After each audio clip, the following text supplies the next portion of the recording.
할렐루야. 오늘은 영적 성장 원리 8번째 시간입니다.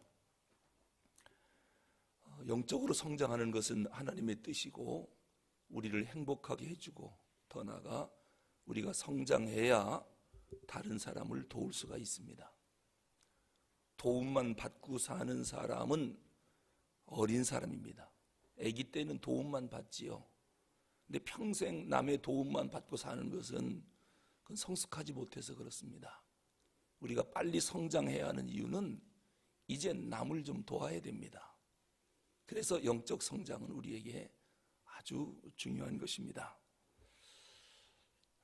영적 성장 10가지가 있는데 그 중에 오늘 8번째 시간을 관리하라.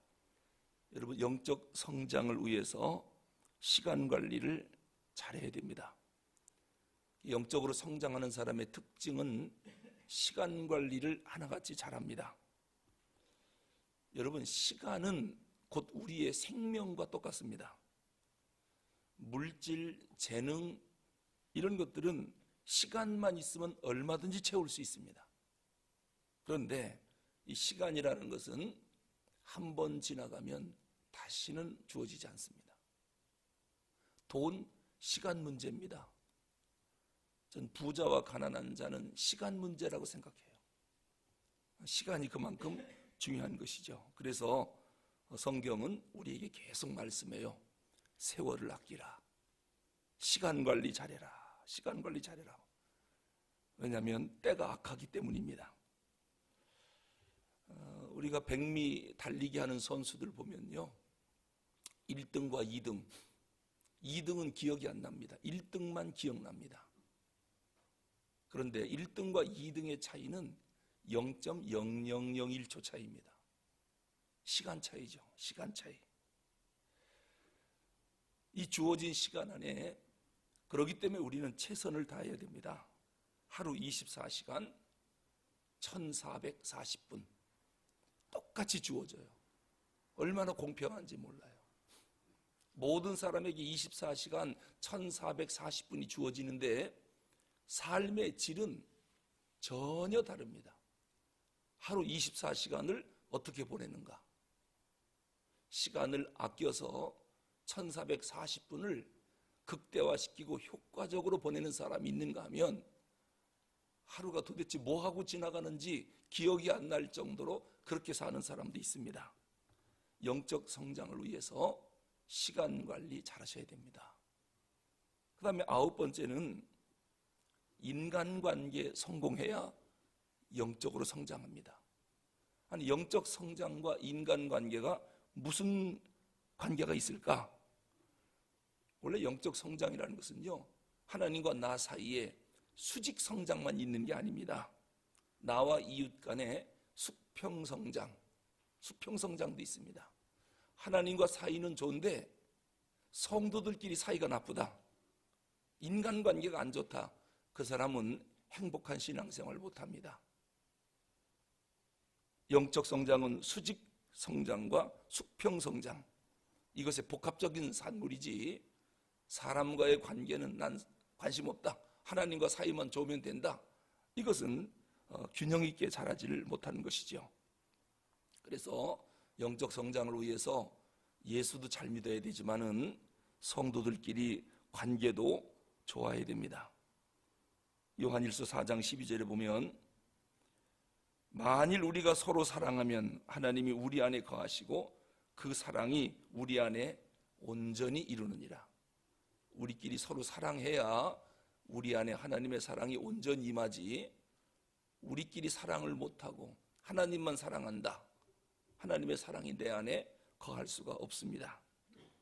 예수는 잘 믿는데 인간관계가 복잡하다, 갈등이 심하다, 그 사람은 결코 행복할 수가 없습니다. 물론 우리가 인생을 살면서 사람과의 갈등이 없을 수는 없습니다. 그러나 이 갈등은 극복해야 됩니다.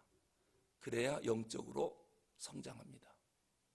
사람과 사이가 나쁘면 영적으로도 다운이 된다는 거, 이걸 꼭 기억을 해야 됩니다.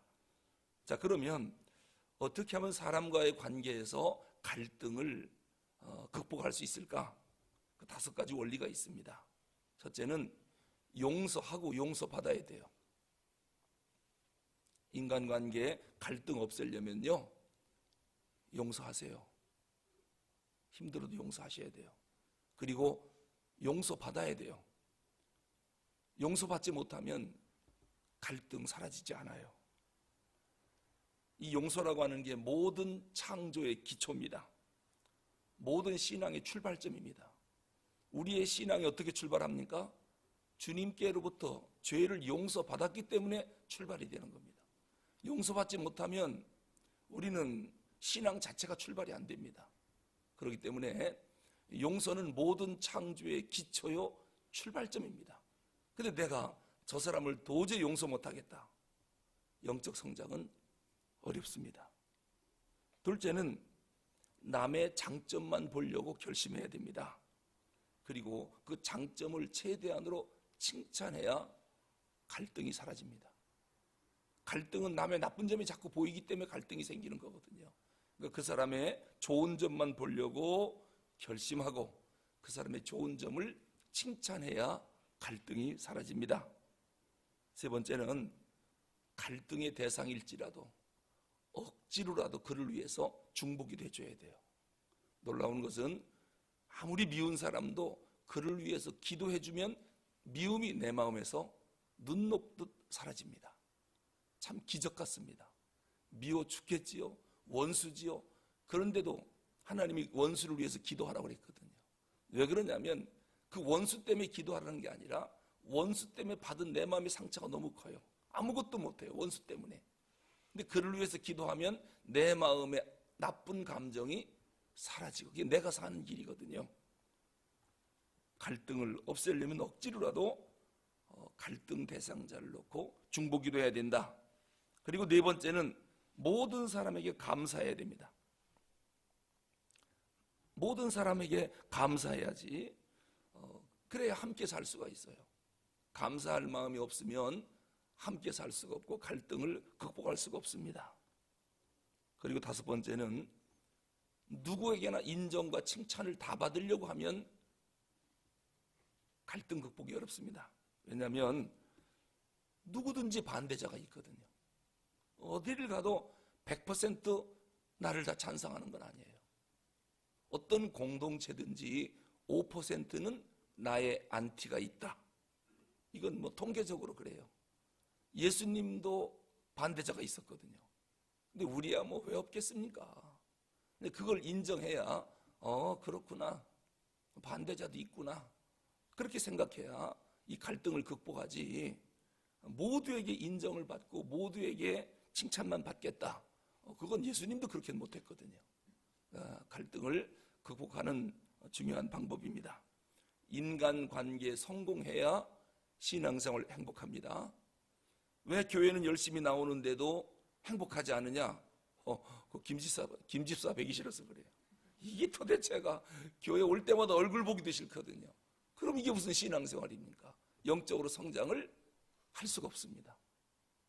그 다음에 마지막 10번째는 규모 있는 삶을 살아야 영적으로 성장할 수 있습니다. 원래 성장이라고 하는 것은 조화, 균형이거든요. 옛날 시골에 가면 우물에 나무로 만든 두레박이 있습니다. 그 나무를 어떻게 만듭니까? 조각조각 나무를 뺑돌로 붙여가지고 철사로 탁 묶어놨어요. 물이 새지 않도록. 나무의 키가 똑같죠, 조각이. 그리고 그거로 두레박으로 물을 퍼서 먹는데, 그 중에 두레박에 나무 조각 중에 하나라도 길이가 짧은 게 있으면 두레박에 물이 채워져요, 안 채워져요? 안 채워지죠. 왜냐하면 거기로 다 빠져나가니까. 바로 이겁니다. 영적으로 성장이라는 것은 나무 두레박과 같이 생각하면 돼요. 나는 그저 하나님과의 관계만 좋으면 된다. 사람과의 관계가 나쁘기 때문에 그쪽으로 다 쏟아져 버리니까 성장이 안 되는 거예요. 그래서 영적 성장은 규모 있는 삶, 균형 잡힌 삶을 살아야 됩니다. 뭐 한 가지라도 부족하면 영적 성장이 안 됩니다. 영혼뿐만 아니라 정신적으로, 육체적으로, 심지어는 삶의 환경까지도 균형 잡혀야 영적 성장으로 이룰 수가 있죠. 뿐만 아니라 나 혼자만 성장해도 안 돼요. 가정이 성장해야 되고 교회도 성장해야 되고 직장도 성장해야 돼요. 나는 성장했는데 집안에 들어가면 도대체 꼴이 보기 싫다. 이건 영적 성장에 큰 방해가 되고, 난 우리 집도 좋고 나도 좋은데 교회만 오면은 싫다. 이것도 영적 성장이 안 돼요. 교회도 좋은데 직장 가기가 싫다. 사람 만나기 싫다. 이것도 영적 성장이 안 돼요. 그러니까 영적 성장을 위해서 나뿐만 아니라 가정도, 교회도, 직장도, 심지어는 사회적 환경도 모두가 다 균형적으로 골고루 하나님의 뜻이 이루어져야 그때 비로소 온전한 성장을 이룰 수가 있는 것입니다. 영적 성장이 간단한 게 아닙니다. 그럼 영적 성장을 꼭 해야 되느냐? 처음에 말씀드렸죠. 성장하지 않으면 하나님의 기쁨이 아니라 하나님의 슬픔이라고요. 왜냐하면 여러분 아기를 낳아봤잖아요. 아기를 낳아서 얼마나 신생아 때 예쁩니까? 얘가 돌 지나고 5살, 10살이 지나갔는데도 여전히 신생아처럼 그렇게 누워있어요. 이게 기쁨입니까? 골칫거리입니까? 아픔이지요. 부모의 아픔. 자라지 않고 성장하지 않으면 하나님이 볼 때마다 가슴이 아픈 거예요. 저거 언제까지 저렇게 예수를 지금 벌써 20년, 30년 믿는데 어쩌면 저 모양일까? 감정 하나 다스리지 못하고 용서 하나 못하고 어쩌면 저렇게 변하지 않을까? 하나님의 골칫거리입니다. 우리는 성장해야 하나님이 기뻐합니다. 여러분 아이들 키우다 보면 3살, 4살 되면 말 배우는 거 보면 기가 막힙니다. 이 조그만 것들이요 못하는 말이 없어요. 이게 성장해서 그래. 성장해서 옹알옹알 엊그제 한 것 같은데 엄마 맘마 하다가 요새는요 우리 손주도 보니까 뭐를 주면 감사합니다. 이게 어디서 그런 걸 배웠는지. 땡큐 감사합니다. 말끝마다 감사합니다 해요. 이야, 이 참 애 자라는 게 눈에 보이는 거예요. 말 배우는 게 눈에 보이는 거예요. 이게 성장의 기쁨이지요. 이게 태어난 그대로 지금까지도 4살 됐는데 옹알옹알하고 앉아 있어 봐요. 이건 진짜 볼 때마다 골칫거리입니다. 이거 어느 병원에 데리고 가야 되나, 어디 입원시켜야 되나, 얼마나 골칫거리겠어요. 우리가 지금 예수를 몇 년째 믿습니까? 횟수로 따져보세요. 지금쯤이면은 전부 다 어느 교회든지 담임 목사급들입니다. 믿은 연수로 따지면은. 그런데 아직도 이게 똥 싸고 뭉개고 앉아 있으니 하나님의 골칫거리 아니겠습니까? 성장해야 됩니다. 그래야 나도 행복하고 다른 사람도 행복하게 할 수 있어요. 말씀드렸죠. 이제는 우리 정도 되면은 남을 도와주며 살아야 될 나이고 남을 도와주고 살아야 할 신앙 연조예요. 그런데 지금도 목사님 나 상담하러 각해요.